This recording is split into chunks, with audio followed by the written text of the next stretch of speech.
Bismillahirrahmanirrahim. Assalamualaikum warahmatullahi wabarakatuh. Kami dari kelompok 9 akan mempresentasikan materi yang berjudul Sumber Belajar dan Media Pembelajaran. Sebelum kami memulai presentasi kami, saya akan memperkenalkan anggota kelompok kami terlebih dahulu. Yang pertama adalah Rifki Rifadil Al-Ghifari, lalu yang kedua adalah Fatur Rahman Muarif, lalu yang terakhir adalah Anwar Salim. Sumber belajar dan media pembelajaran dianggap sebagai tantangan bagi semua pihak yang harus mempersiapkan desain dan inovasi dalam bidang tersebut. Dunia kreativitas pendidik akan ditantang dalam menyeimbangkan standar kompetensi yang harus dicapai siswa dalam KBK. Bagian A, sumber belajar. Sumber belajar sangat penting dalam proses belajar dan pembelajaran karena merupakan segala sesuatu yang dapat dimanfaatkan oleh peserta didik untuk mempelajari bahan dan pengalaman belajar sesuai dengan tujuan yang hendak dicapai. Menurut Rohani tahun 1997, sumber belajar adalah segala macam sumber yang ada di luar diri seseorang peserta didik dan yang memungkinkan terjadinya proses pembelajaran. Bagian B, macam-macam sumber belajar. Sumber belajar memiliki berbagai macam bentuk, seperti sumber belajar tercetak, non-cetak, fasilitas, kegiatan, dan lingkungan di masyarakat. Menurut Soeharto tahun 2003 yang dikutip oleh Musfikon tahun 2012, sumber belajar dapat dibedakan menjadi dua, yaitu sumber belajar yang dirancang dan sumber belajar yang sudah ada dan dimanfaatkan untuk pembelajaran. Bagian C, media pembelajaran. Media pembelajaran adalah suatu alat atau perantara yang digunakan untuk menyampaikan pesan pembelajaran dari pemberi pesan ke penerima pesan. Media pembelajaran dapat berupa orang, bahan, alat, atau peristiwa yang memungkinkan peserta didik menerima pengetahuan, keterampilan, dan sikap. Media pembelajaran terdiri dari perangkat keras, hardware, dan perangkat lunak, software. Contohnya dari perangkat keras yaitu OHP, slide proyektor, OPQ proyektor, dan LCD proyektor. Sedangkan contoh dari software yaitu transparansi, film slide, Microsoft PowerPoint, dan film. Bagian D, macam-macam media pembelajaran. Media pembelajaran terdiri dari dua unsur, yakni perangkat keras, hardware, dan perangkat lunak, software. Menurut Anderson tahun 1976, ada berbagai jenis dan macam media pembelajaran seperti audio cetak, proyeksi visual diam, proyeksi audio visual diam, visual gerak, audio visual gerak, objek fisik, manusia dan lingkungan, dan komputer. 1. Media visual. A. Media yang tidak diproyeksikan. Media realia adalah benda nyata. Benda tersebut tidak harus dihadirkan di ruang kelas, tapi siswa dapat melihat langsung ke objek. Yang kedua adalah model. Model adalah benda tiruan dalam wujud 3 dimensi yang merupakan representasi atau pengganti dari benda yang sesungguhnya. Media grafis tergolong media visual yang menyalurkan pesan melalui simbol-simbol visual. Adapun jenis-jenis media grafis seperti gambar atau foto, sketsa, diagram atau skema, bagan atau chart, graf dan grafik. B. Media proyeksi. Pertama adalah transparansi OHP, merupakan alat bantu mengajar tatap muka sejati, sebab letak ruang kelas tetap seperti biasa. Guru dapat bertatap muka dengan siswa tanpa harus membelakangi siswa. Yang kedua adalah film bingkai atau slide. Adalah film transparan yang berukuran 35 mm dan diberi bingkai 2x2 inci. Dalam satu paket berisi beberapa film bingkai yang terpisah satu sama lain. Manfaat film bingkai hampir sama dengan transparansi OHP, hanya kualitas visual yang dihasilkan lebih bagus. Yang kedua adalah media audio. A. Radio merupakan perlengkapan elektronik yang dapat digunakan untuk mendengarkan berita yang bagus dan aktual dan dapat mengetahui beberapa kejadian dan peristiwa-peristiwa penting dan baru, masalah-masalah kehidupan, dan sebagainya. B. Kaset audio. Yang dibahas di sini khusus kaset audio yang sering digunakan di sekolah. Keuntungannya adalah merupakan media yang ekonomis karena biaya pengadaan dan perawatan murah. Yang ketiga adalah media audiovisual. Media video merupakan salah satu jenis media audiovisual selain film. Banyak dikembangkan untuk keperluan pembelajaran, biasa dikemas dalam bentuk VCD.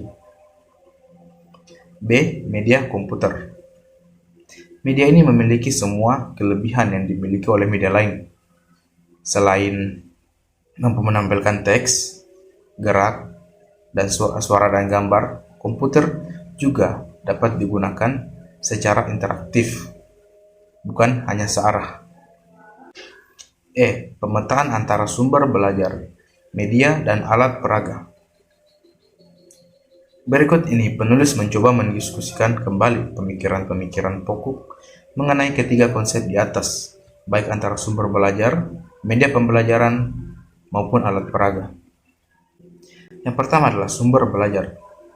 Guru merupakan sumber belajar yang utama, yaitu dengan segala kemampuan, wawasan keilmuan, keterampilan, dan pengetahuan yang luas. Maka, segala informasi pembelajaran dapat diperoleh dari guru tersebut. Vernon S. Gerhardt dan Donald P. Ely 1971 menegaskan pada awalnya terdapat jenis sumber belajar, yaitu manusia, bahan, lingkungan, alat dan perlengkapan, serta aktivitas. Yang pertama adalah manusia. Manusia dapat dijadikan sebagai sumber belajar. Peranannya sebagai sumber belajar dapat dibagi ke dalam dua kelompok. Yang pertama adalah kelompok manusia atau orang yang sudah dipersiapkan khusus sebagai sumber belajar melalui pendidikan yang khusus. Kelompok kedua yaitu manusia atau orang yang tidak dipersiapkan secara khusus untuk menjadi seorang narasumber, akan tetapi mempunyai keahlian yang mempunyai kaitan erat dengan program pembelajaran yang akan disampaikan. B. Bahan. Bahan yang dimaksud adalah segala sesuatu yang membawa pesan atau informasi untuk pembelajaran, baik pesan itu dikemas dalam bentuk buku paket, video, film, bola dunia, grafik, CD interaktif, dan sebagainya. C. Lingkungan. Lingkungan yang dimaksud adalah lingkungan yang mampu memberikan pengkondisian belajar. Lingkungan ini juga dibagi ke dalam dua kelompok, yaitu kelompok pertama, lingkungan yang didesain khusus untuk pembelajaran, seperti laboratorium, kelas, dan sejenisnya. Kelompok yang kedua adalah lingkungan yang dimanfaatkan untuk mendukung keberhasilan penyampaian materi pembelajaran, di antaranya lingkungan museum, kebun binatang, dan sejenisnya. D. Alat dan perlengkapan. Sumber belajar dalam bentuk alat atau perlengkapan adalah alat dan perlengkapan yang dimanfaatkan untuk produksi atau menampilkan sumber-sumber belajar. E. Aktivitas. Biasanya aktivitas yang dapat dijadikan sumber belajar adalah aktivitas yang mendukung pencapaian tujuan pembelajaran, di mana di dalamnya terdapat perpaduan antara teknik penyajian dengan sumber belajar lainnya yang memudahkan siswa belajar. Alat peraga juga berarti segala sesuatu yang dapat menunjang keefektifan dan efisiensi penyampaian, pengembangan, dan pemahaman informasi atau pesan pembelajaran yang biasa kita sebut sarana belajar. F. Pemilihan dan pemberdayaan sumber belajar, media, dan alat peraga. Agar sumber belajar, media, dan alat peraga yang digunakan dalam proses pembelajaran dapat mendukung pencapaian kualitas pembelajaran, maka perlu diketahui beberapa patokan, acuan, kriteria, atau prinsip masing-masing. Yang pertama, pemilihan sumber belajar. Pemilihan sumber belajar tergantung kepada motivasi dan kemampuan guru dalam penggunaannya.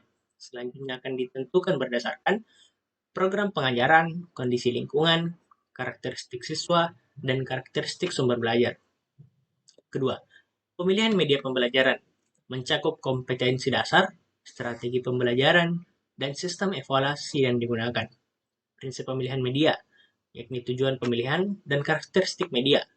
Adapun alternatif pemilihan, faktor yang perlu diperhatikan, yakni objektivitas, program pengajaran, sasaran program atau siswa, situasi dan kondisi, kualitas teknis, dan keefektifan dan efisiensi penggunanya. Ketiga, pemilihan alat peraga.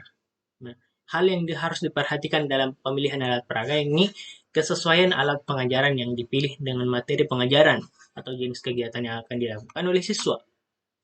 Kemudian kemudahan dalam memperoleh alatnya dan kemudahan dalam perancangannya. Kemudian kemudahan dalam penggunaannya dan terjamin keamanan dalam penggunaannya. Kemudian kemampuan dana dan kemudahan dalam penyimpanan dan pemeliharaan dan sebagainya. Kemudian yang keempat, pemberdayaan sumber belajar, media dan alat peraga. Nah, di sini Asap Heri mengemukakan beberapa contoh upaya pemberdayaan sumber belajar yang mudah, murah, dan efektif terhadap pencapaian pembelajaran. Di antaranya, yakni pertama barang bekas, kedua related sekolah, rumah, dan pemukiman, dan yang terakhir benda yang mempunyai nilai khusus. Baik, itulah presentasi dari kelompok 9. Kurang lebihnya mohon dimaafkan. Wabillahi taufik wal hidayah. Wassalamualaikum warahmatullahi wabarakatuh.